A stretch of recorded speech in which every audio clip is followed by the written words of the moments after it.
Nature's my muse, and it's been my passion. As a photographer for National Geographic, I've portrayed it for many. But 5 years ago, I went on a personal journey. I wanted to visualize the story of life.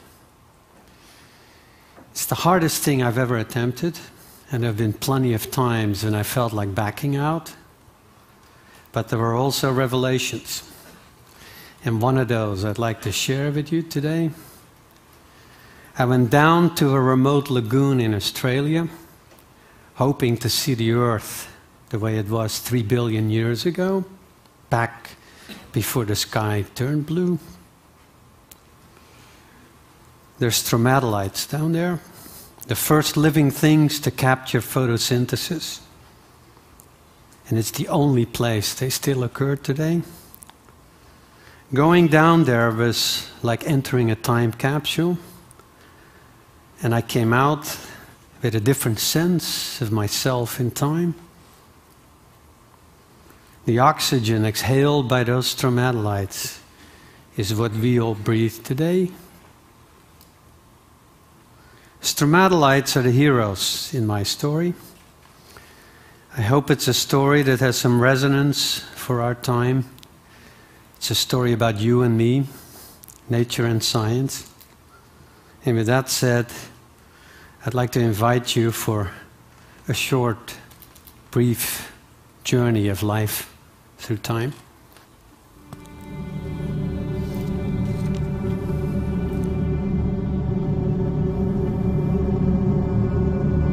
Our journey starts in space.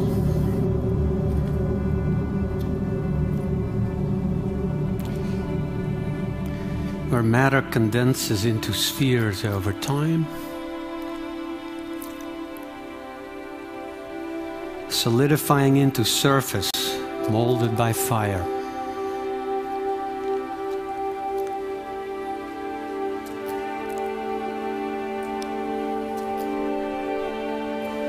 Where fire gave way, Earth emerged. But this was an alien planet. The moon was closer, things were different. Heat from within made geysers erupt. That is how the oceans were born.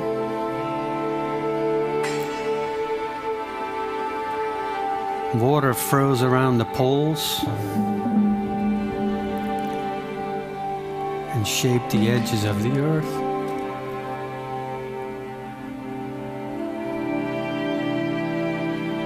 Water is a key to life, but in frozen form, it is a latent force.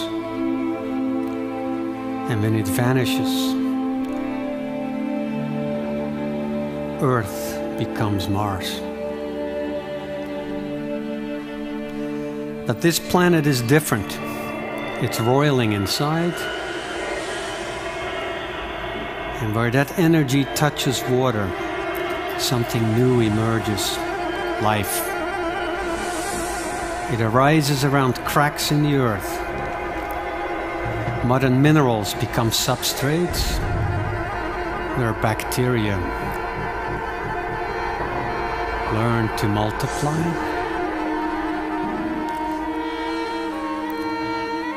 Thickening in places,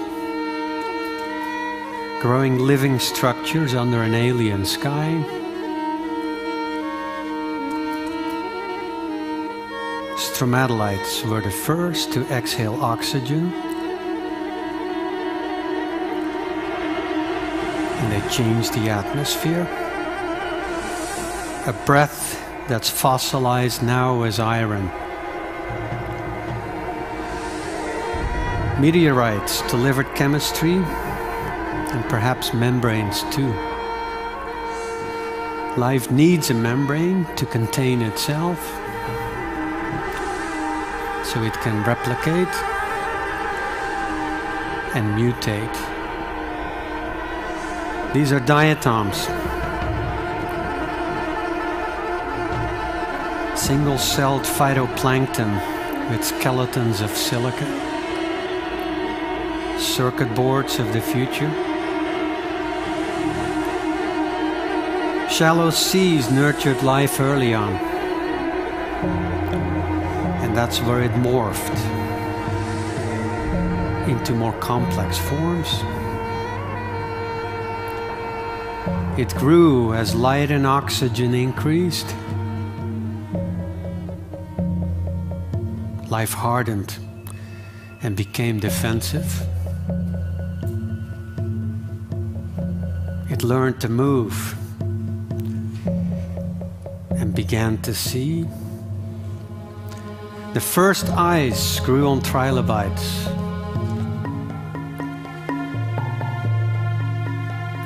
The vision was refined in horseshoe crabs. Among the first to leave the sea. They still do what they've done for ages. Their enemies long gone. Scorpions followed prey out of the sea. Slugs became snails. Fish tried amphibian life. Frogs adapted to deserts. Lichens arose as a co-op. Fungi married algae, clinging to rock and eating it too, transforming barren land. True land plants arose, leafless at first. Once they learned how to stay upright, they grew in size and shape. The fundamental forms of ferns followed to bear spores that foreshadowed seeds. Life flourished in swamps. On land, life turned a corner. Jaws formed first, teeth came later. Leatherbacks and tuataras are echoes from that era. It took time for life to break away from water, and it still beckons all the time. Life turned hard so it could venture inland. And the dragons that arose are still among us today.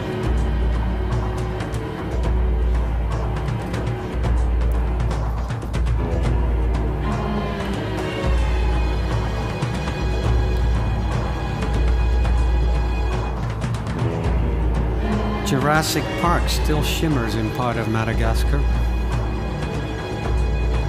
and the center of Brazil, where plants called cycads remain rock hard.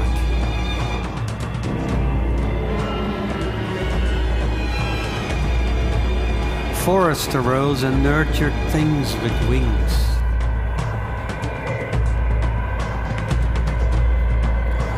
One early form left an imprint like it died only yesterday,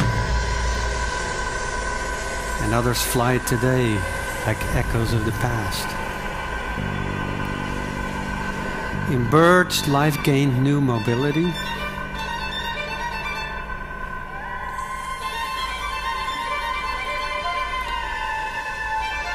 Flamingos covered continents. Migrations got underway.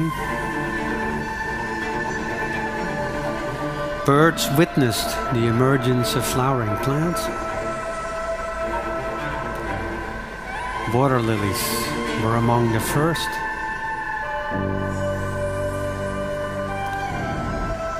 Plants began to diversify and grew, turning into trees. In Australia, a lily turned into a grass tree. And in Hawaii, a daisy became a silver sword. In Africa, Gondwana molded Proteus. But when that ancient continent broke up, life got lusher. Tropical rainforest arose, sparking new layers of interdependence. Fungi multiplied, orchids emerged, with genitalia shaped to lure insects. A trick shared by the largest flower on earth. Coevolution entwined insects and birds with plants forever.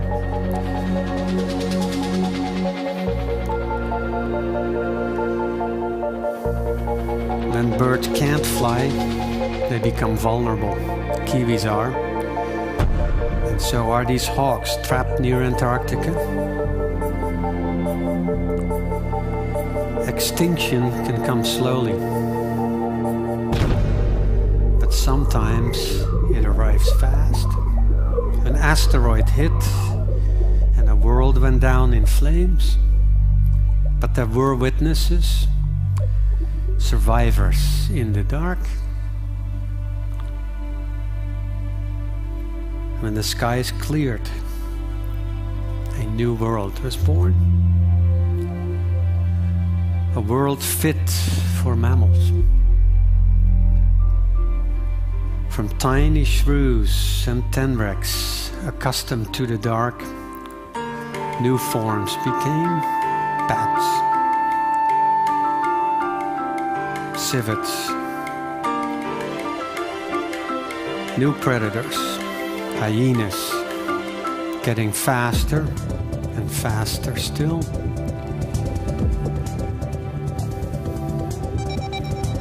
Grasslands created opportunities where safety came with sharpened senses. Growing big was another answer,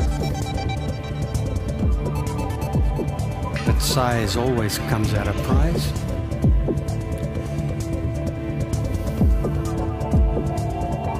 Some mammals turned back to water. Walruses adapted with layers of fat. Sea lions got sleek. And cetaceans moved into a world without bounds. There are many ways to be a mammal. A roo hops in Oz. A horse runs in Asia. And a wolf evolves stilt legs in Brazil.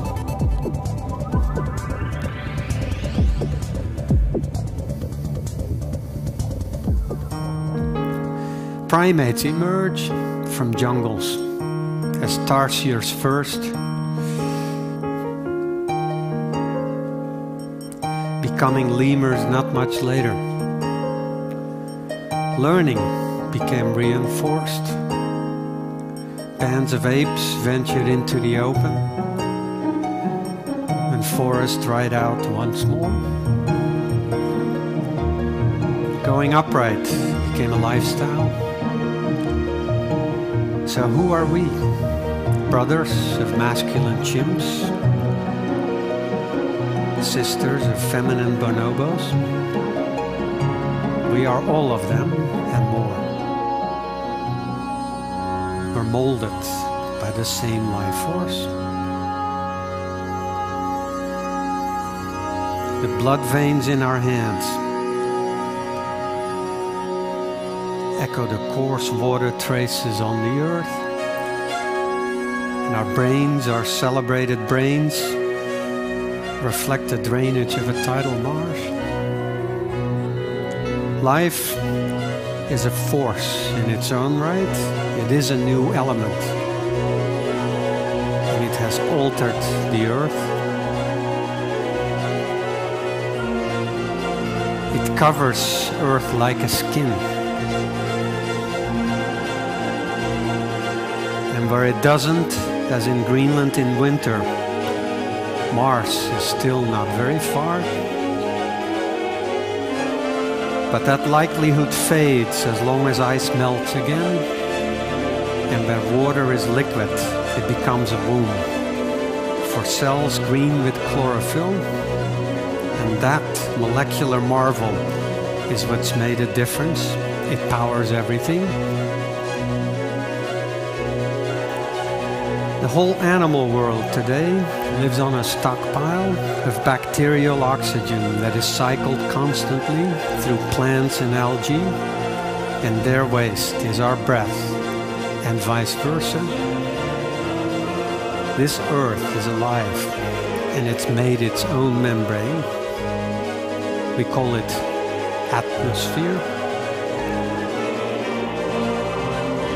This is the icon of our journey, and you all here today can imagine and will shape where we go next.